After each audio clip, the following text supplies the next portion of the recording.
Pakistan fastest cooling barrel refrigerator, cooling का नया standard. दीपालपोर्ट से हमारे नुमाइंदे तहसील रिपोर्टर हाफिज मोहम्मद मुदस्सर सईद से तरीके लबैक पाकिस्तान वसीरपुर की तरफ से अल्हम्दुलिल्लाह बल्दियाती इलेक्शन के सिलसिला में मंडी अहमदाबाद, अटारी शरीफ आबादी, रसूलपुरा, रूहेला और चौक हाफिज लाल में आज PP 185 के नाजिम आला ज़ीशान अकरम मुअज़्ज़म का अपनी टीम के हमरा UC और वार्ड्स की सतह पर मीटिंग और इजलास का इनेकाद किया गया और इन्हें तहरीके लबैक पाकिस्तान के मिशन से आगाह किया गया। इस मौका पर कारकुनान ने कहा कि हमारी PP टीम 185 हर वार्ड और UC लेवल पर इलेक्शन लड़ने के लिए मुकम्मल तौर पर तैयार हैं और इंशाअल्लाह जीत हमारा मुकद्दर बनेगी। मीटिंग में कारकुनान और लोगों की बड़ी तादाद ने शिरकत की।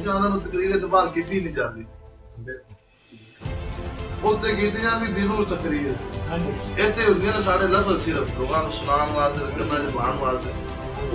ਗੱਲਾਂ ਕੀਤੀਆਂ ਉਹਦਾ ਮਜ਼ਾ ਹੀ ਕੋਈ ਹੋਰ ਹੁੰਦਾ। ਚਾਰ ਬੰਦਾ ਦੁਖੀ ਹੈ ਤੇ ਉਹ ਤੇ ਗੱਲ ਕੋਈ ਨਹੀਂ ਬਣੀ। ਮੈਂ ਨਾ ਉੱਥੇ ਜਦੋਂ ਰਿਹਾ ਨਾ ਚੱਕੀਆਂ ਉਦੋਂ ਮੈਂ 23 ਨਵੰਬਰ ਨੂੰ ਮੇਰੀ ਗ੍ਰਿਫਤਾਰੀ ਹੋਈ ਸੀ, ਯਾਨੀ ਕਿ ਫੁੱਲ ਸਰਵਿਸ ਸੀ ਉਸ ਵਕਤ ਦਾ ਬਾਅਦ ਸੀ। लेकिन आखिर तो मिलना है। मैं समझना दुनिया में मालिक ने बढ़िया हिस्सा ना नवाज बढ़िया हिस्सा ना नवाज है। साड़ी तो सोच ही नहीं सी।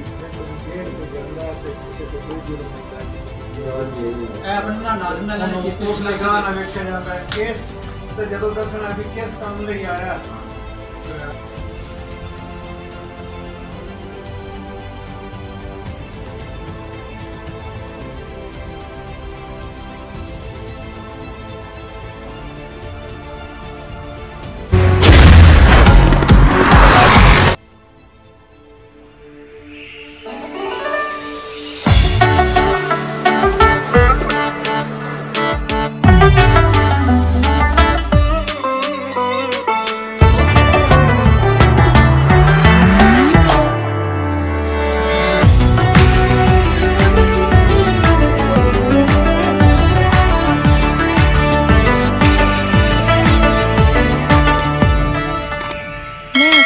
क्लासिक चॉकलेट, सीधी सादी खुशी का मजा।